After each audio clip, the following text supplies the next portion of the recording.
하나님께서 세상을 구원하시기 위해 선택하신 방법은 첫째, 일평생 참 하나님을 찾던 사람을 찾으시고, 둘째, 그로 한 가정을 이루게 하시고, 셋째, 그들로 한 민족을 이루게 하시는 것입니다. 그리고 이들을 통해 한 나라를 세우시고 그들로 세상을 거룩한 나라로 만들어가도록 역사하시는 것이 하나님이 세상을 구원하시는 방법입니다. 출애굽 사건은 하나님께서 애굽에서 종살이하던 하비르들을 구원해내셔서 이 세상을 거룩한 나라로 만들어갈 새로운 신앙 공동체로 부르신 사건이었고, 시내산에서 율법을 수여한 것은 거룩한 공동체가 가나안 땅에 들어가서 이루어 가야 할 거룩한 나라는 과연 어떠한 나라여야 하는지에 대한 법과 조직과 제도였습니다. 율법은 거룩한 나라의 법과 조직과 제도요, 모든 나라와 족속이 더불어 행복하게 사는 법과 조직과 제도라는 것입니다. 아멘.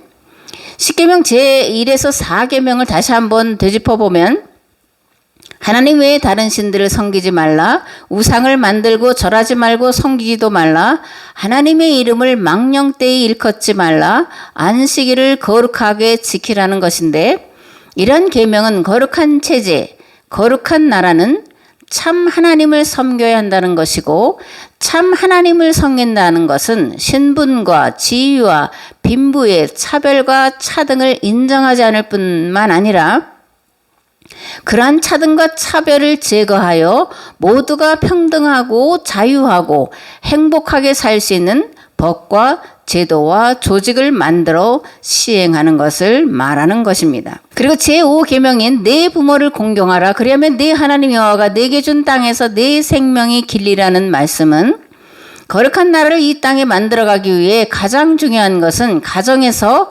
부모가 자녀들을 하나님의 말씀으로 가르쳐 지키게 하는 데 있음을 말씀하고 있습니다. 그렇다면 가정에서 부모가 자녀들에게 부지런히 가르쳐 지키게 할 거룩한 공동체의 법 또는 윤리는 무엇일까?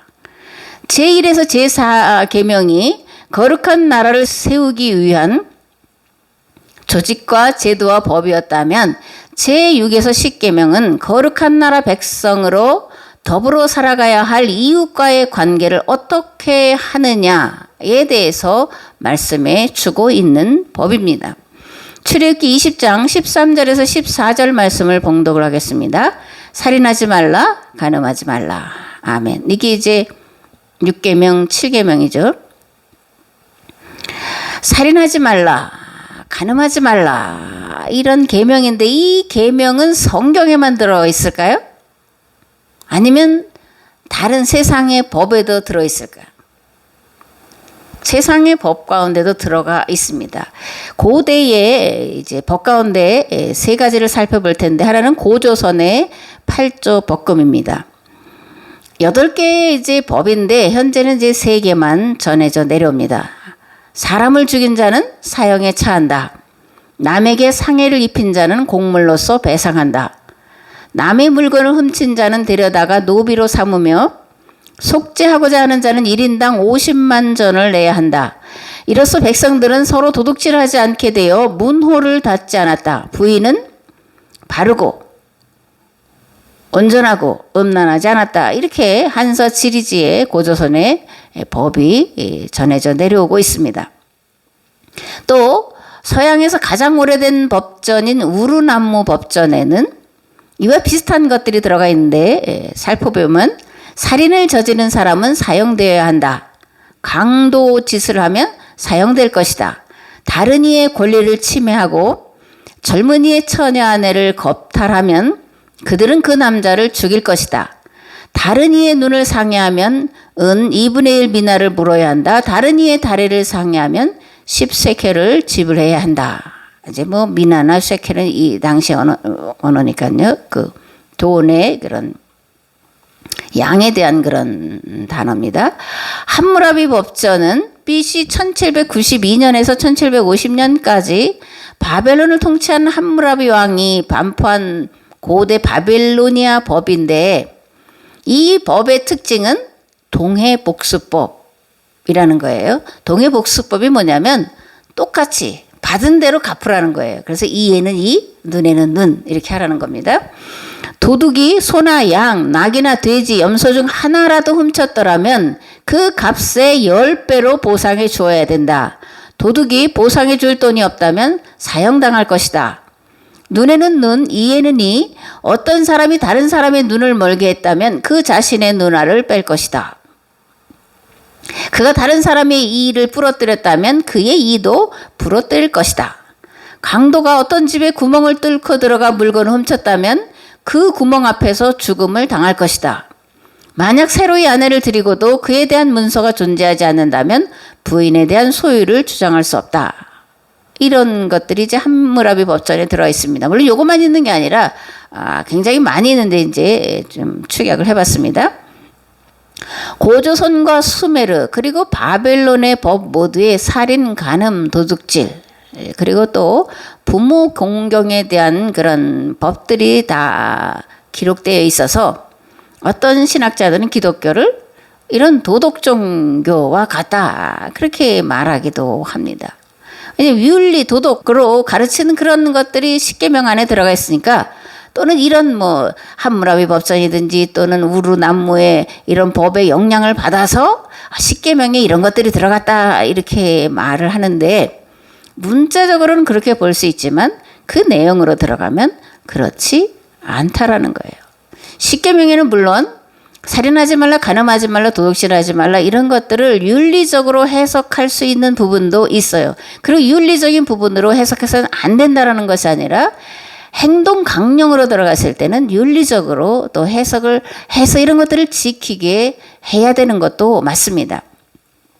계명은 윤리와 도덕을 다 포괄하는 것이기 때문에 그러는 거예요. 성경이 이런 고대의 법들의 영향을 받은 것이 아니라 하나님의 법, 하나님의 질서, 하나님의 조화에는 사람들이 살아가면서 행해야 될 윤리와 도덕들이 다 들어가 있기 때문에 그렇습니다. 그래서 먼저 우리가 알아야 될 것은 십계명으로 취약된 율법을 그 윤리와 도덕으로 해석하는 것은 이제 강론으로 해석을 하는 건데 성경에 있는 특별히 십계명 규례와 윤리의 법도는 강론이 아니라 원론이라는 거예요. 그래서 이 원론을 풀어서 강론으로 지켜 행할 규례, 조례, 법들로 이제 만들어야 되는 거라는 얘기죠. 그러므로 십계명 제6, 7계명이 말하는 바가 무엇인지를 먼저 알아야 됩니다.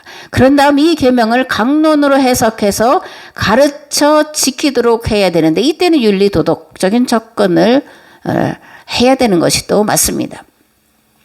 그렇다면 제6계명인 살인하지 말라라는 말씀에 담긴 의미는 무엇일까? 그리고 예수님은 이 살인하지 말라는 계명을 어떻게 해석하셨을까? 우리가 이제 살펴봐야 되죠. 첫 번째로 약육강식을 근절하라는 거예요.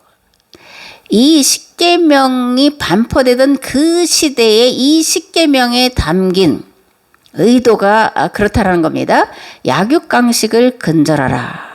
하나님이 가장 미워하시고 싫어하시는 것 서너 가지가 있는데 그 중에 첫 번째로 할 수 있는 것이 침략과 약탈 전쟁이에요. 고대에는 이런 침략과 약탈 전쟁이 성행했는데 왜냐하면 늘 식량이 부족했기 때문에 그런 거예요. 또 다른 하나는 빚을 갚기 위해서 그 돈이 필요한데 돈을 얻을 방법이 없잖아요. 그래서 침략과 약탈 전쟁을 통해서 그 빚을 갚고 자유하게 하려고 약탈과 침략 전쟁을 일삼았던 것을 볼 수가 있습니다. 왕들도 자신들의 통치 영역을 넓히기 위해서 이런 침략과 약탈 전쟁을 일삼았는데 문제는 왕들뿐만이 아니라 일반 백성들이 더 이런 침략과 약탈 전쟁을 필요로 했다라는 거예요. 그건 앞에서 말했지만 재산을 증식할 방법도 빚을 갚을 방법도 없는 시대에 가장 손쉬운 것이 남의 가진 것을 힘으로 무력으로 뺏는 것이기 때문에 약탈과 침략 전쟁이 빈번했던 것을 알 수 있습니다. 그래서 살인하지 말라는 것은 이런 약육강식, 약탈과 침략 전쟁을 근절하라는 그런 의미가 들어 있습니다. 두 번째로 사람이 되라 또는 사람답게 살라는 겁니다.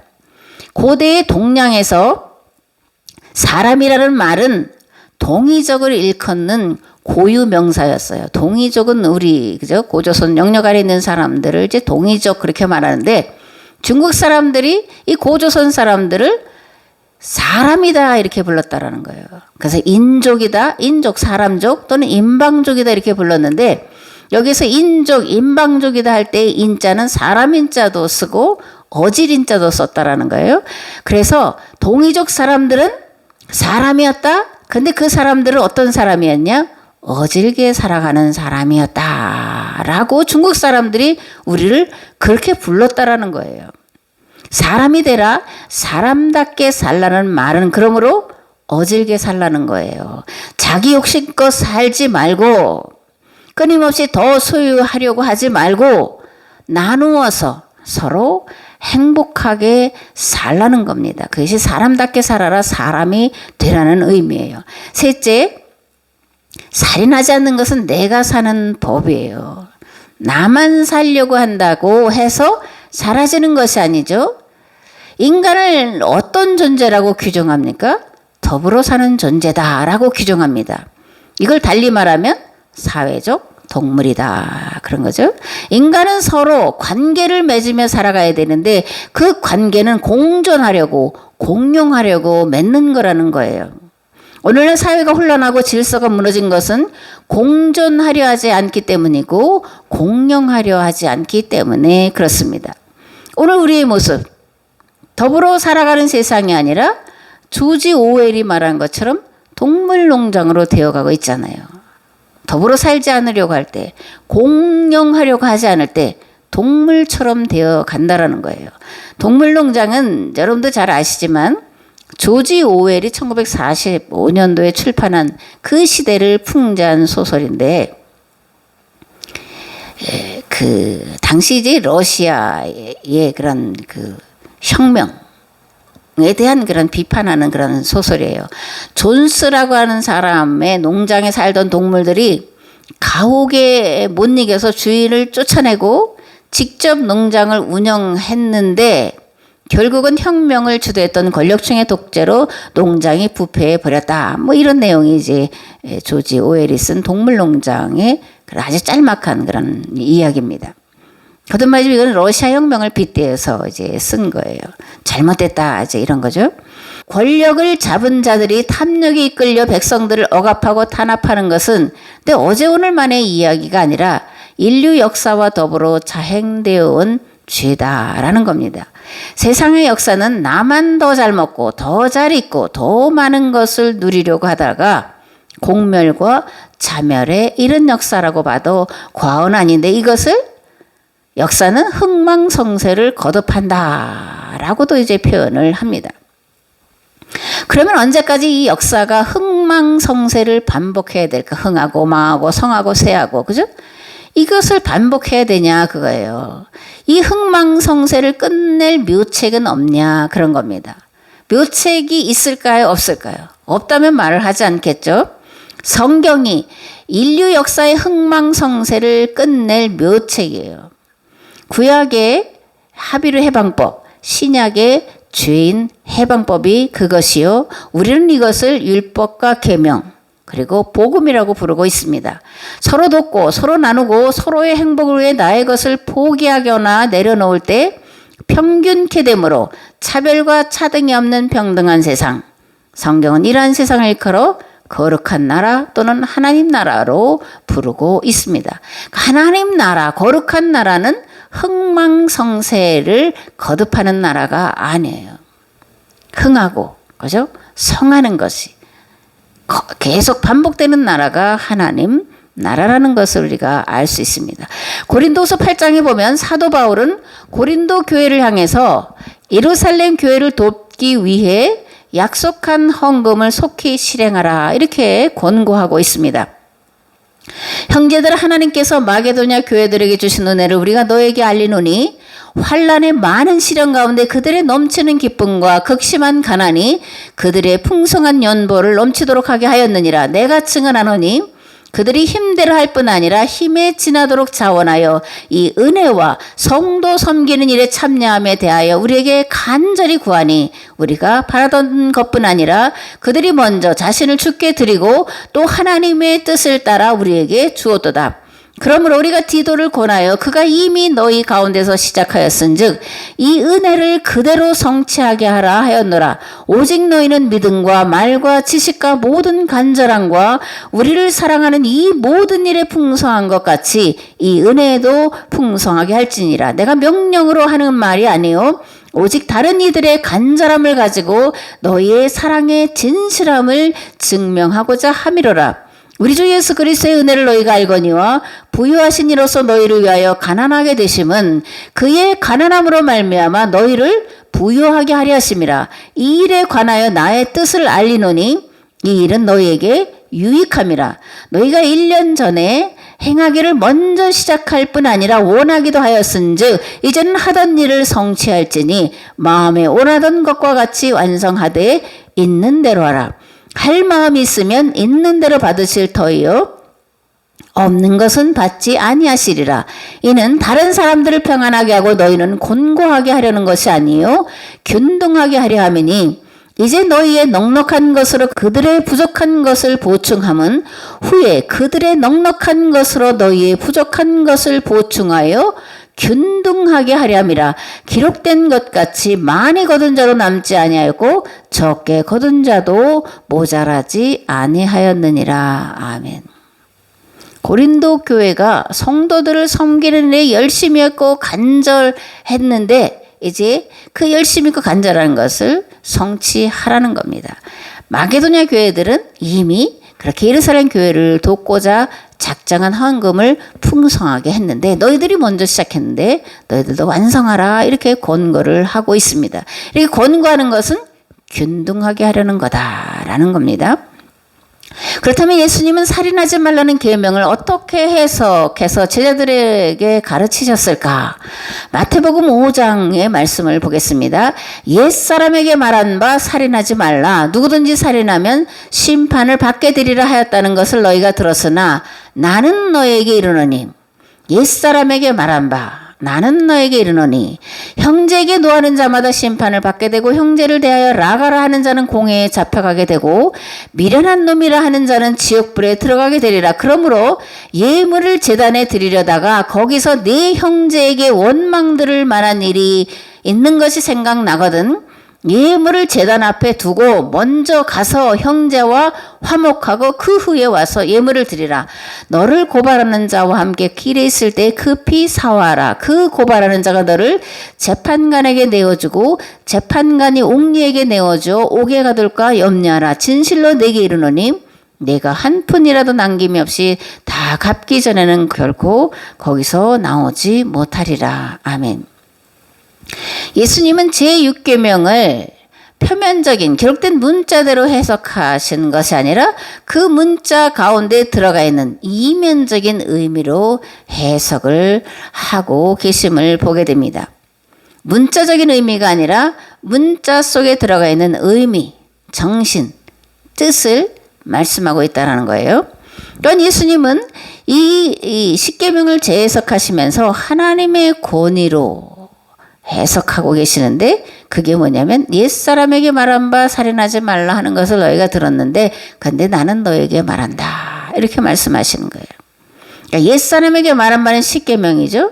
근데 이것을 내가 너희에게 이른다 이렇게 말씀하는데 내가 너희에게 이르노니 할 때 내가는 에고 에이미라는 그런 표현이에요. I am that I am.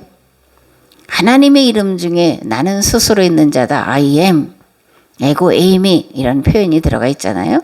그래서 예수님이 말씀하시는 건 하나님의 권위로 하나님으로서 말씀하신다라는 그런 뜻입니다. 구약의 예언자들은 하나님의 말씀을 대언할 때 뭐라 그랬죠? 코아마르 야훼. 하나님께서 가라사대, 야훼께서 가라사대 이렇게 이제 대언한다라고 말씀하시는데 예수님은 나는 너희에게 이른다 이렇게 하나님의 권위로서 말씀을 해석하고 계신 것을 볼 수가 있습니다. 누가 행전에서 사도들이 해석하여 설교하는 설교를 뭐라고 말하냐면 하나님의 말씀이다 라고 이렇게 이제 말을 하고 있어요. 사도들이 이 구약 성경을 재해석해서 선포하는 것을 하나님의 말씀이라고 기록하고 있는데, 이 말은 하나님께서 사도들이 성경을 재해석해서 들려주는 것을 내 말이다 라고 인정하셨다라는 거예요. 오늘날 강단에서 선포되는 이 설교가 하나님의 말씀이 되어야 되고 하나님이 인정하시는 말씀이 되어야 될 줄을 믿습니다. 사도 바울은 고린도후서 3장에서 또 이렇게 말합니다. 그가 또한 우리를 새 언약의 일꾼 되기에 만족하게 하셨으니 율법 조문으로 하지 아니하고 오직 영으로 함이니 율법 조문은 죽이는 것이요 영은 살리는 것이니라 말씀하고, 또 로마서에는 무릇 표면적 유대인이 아니요 표면적 육신의 할례가 아니니라 오직 이면적 유대인이 유대인이며 할례는 마음에 할지니 영에 있고 조문 율법 조문에 있지 아니한 것이라 그 칭찬이 사람에게서가 아니요 다만 하나님에게서니라 말씀을 하고 있습니다. 표면적으로 보여지는 것으로 문자가 아니라 그 문자 속에 들어가 있는 이면에 그 말씀에 담고 있는 뜻과 의미를 따라서 해석을 하라는 것이, 그렇게 해석할 때 하나님께서 그것을 내 말이야 라고 인정을 하신다라는 겁니다. 그렇다면 표면적 이해가 아니라 이면적 이해를 어떻게 할 수 있을까? 그죠? 어떻게 표면적 이해가 아니라 이면적 이해를 할 수가 있을까? 하나님의 입장에서 해석을 해야 된다는 거예요. 하나님의 마음으로 해석을 해야 된다는 겁니다. 그렇게 하나님의 입장에서 하나님의 마음에서 살인하지 말라는 말씀을 해석하면 뭐가 되는 거예요?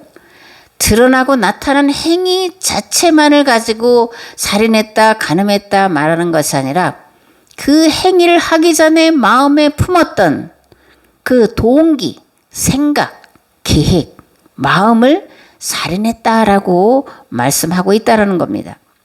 살인하기 전에 살인할 마음이나 생각이나 그런 것들이 있었기 때문에 그것들이 쌓여지고 어떤 계기가 됐을 때 그것이 드러나는 것이 사람을 실제로 죽이는, 상해하는 그런 행위라는 거예요. 마음에 없는데 우발적으로 행했다.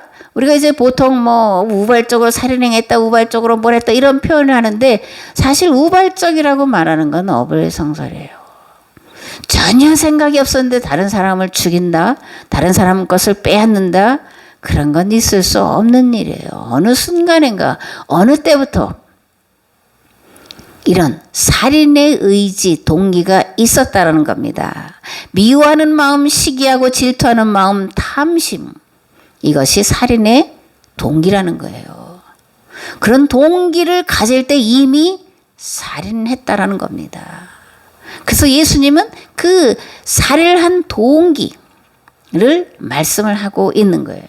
예수님은 그래서 형제에게 노하고 형제를 나가라 하고 형제를 미련한 놈이라고 하는 자를 향해서 너는 이미 살인한 자다라고 말씀하는 거예요.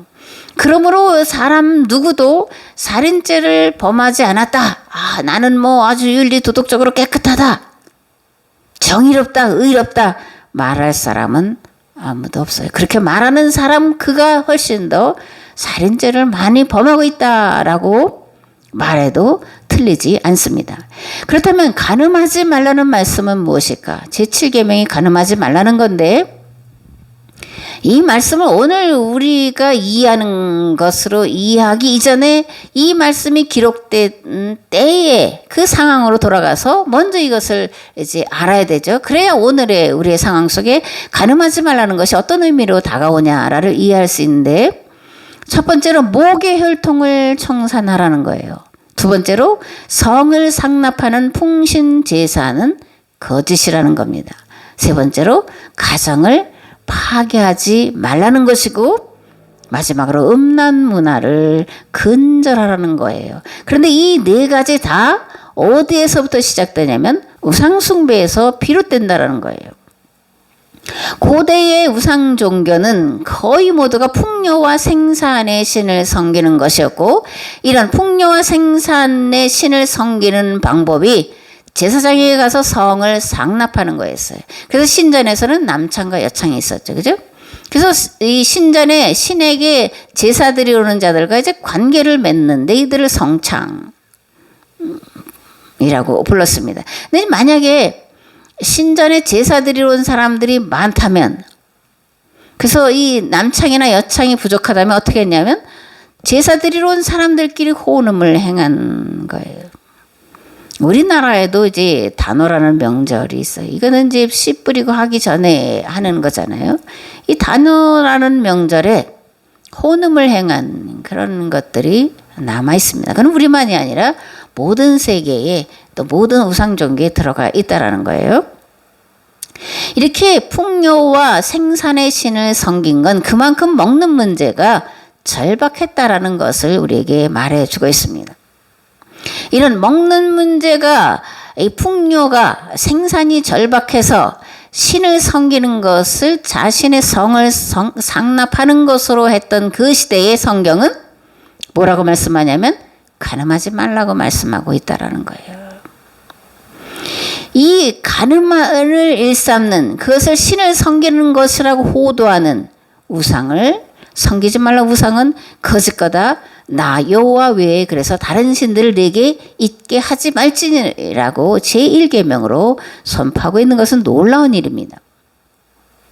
우상을 만들지도 절하지도 섬기지도 말라.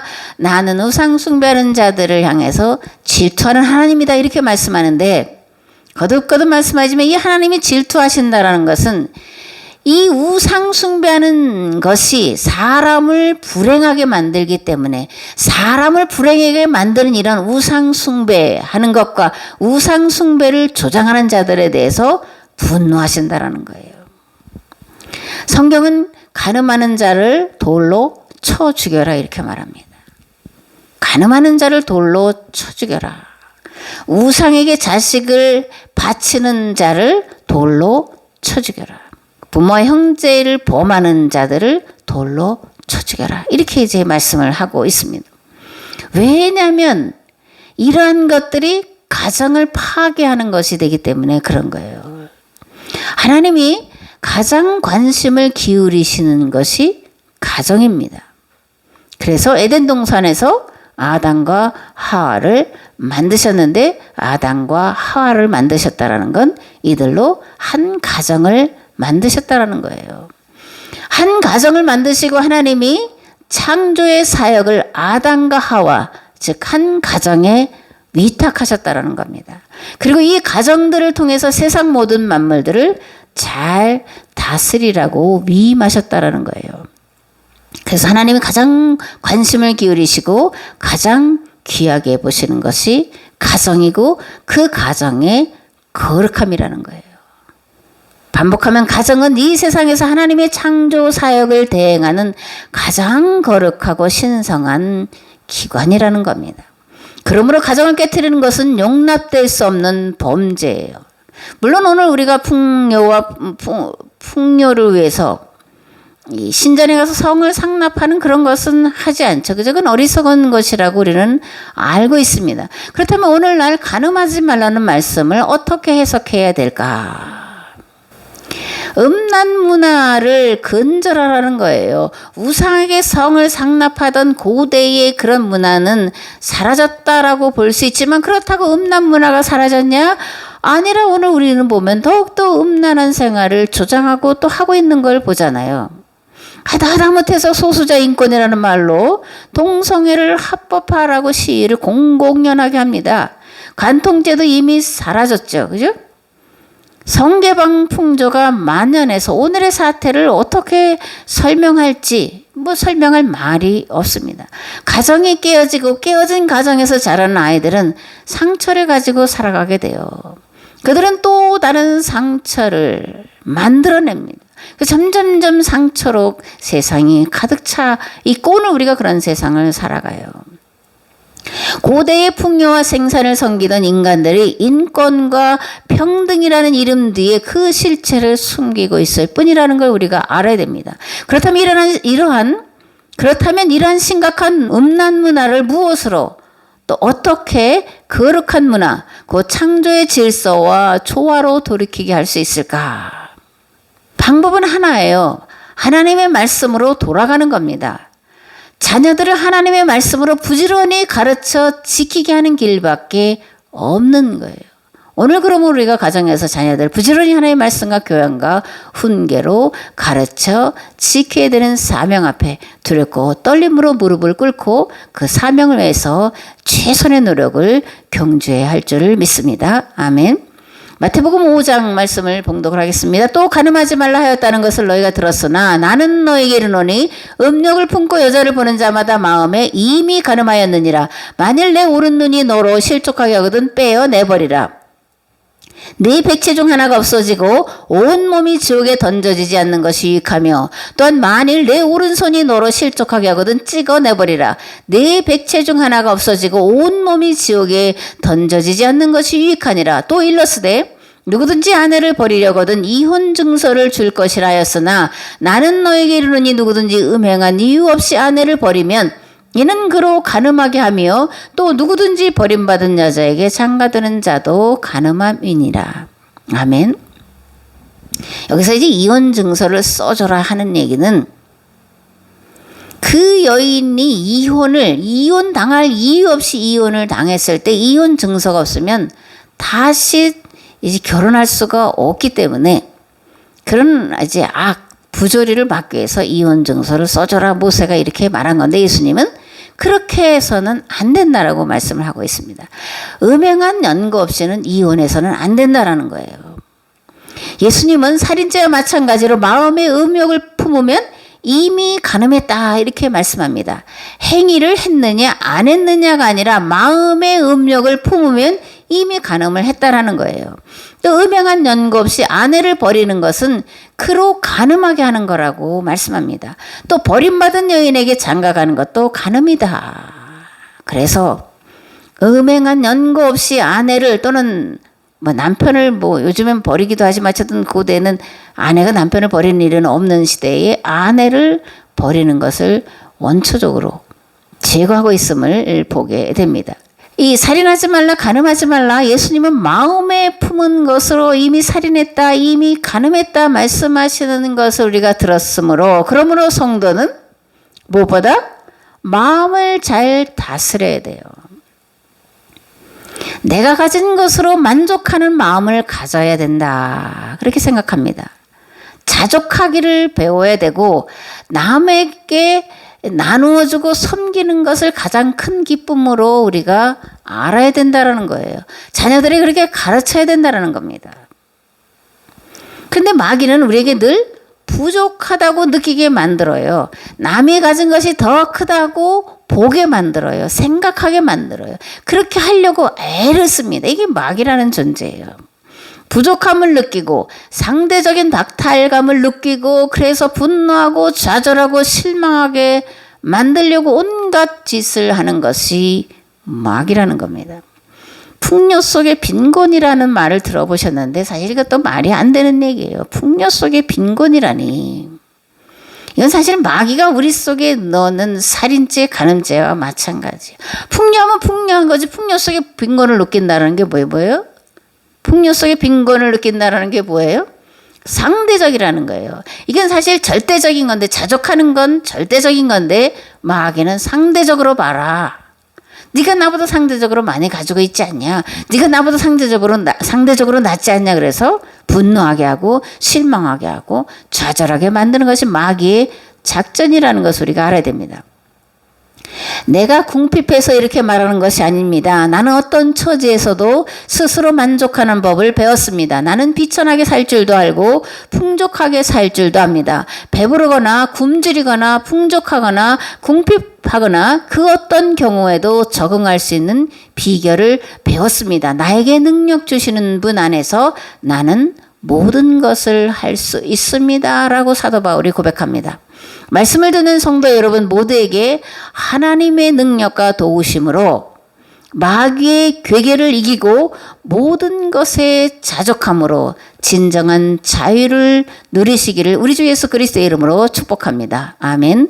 이제는 길과 진리와 생명 되신 예수 그리스도의 은혜와 아버지 하나님의 무한하시고 극진하신 사랑하심과 성령님의 감화 감동 교통 역사하심이 예수 그리스도 안에서 자족하기를 배우고 돌아가는 우리의 삶의 자리 위에 이 교회 위에 이 나라와 이 민족 위에 이제부터 영원토록 함께 하옵시기를 간절히 축원하옵나이다. 아멘.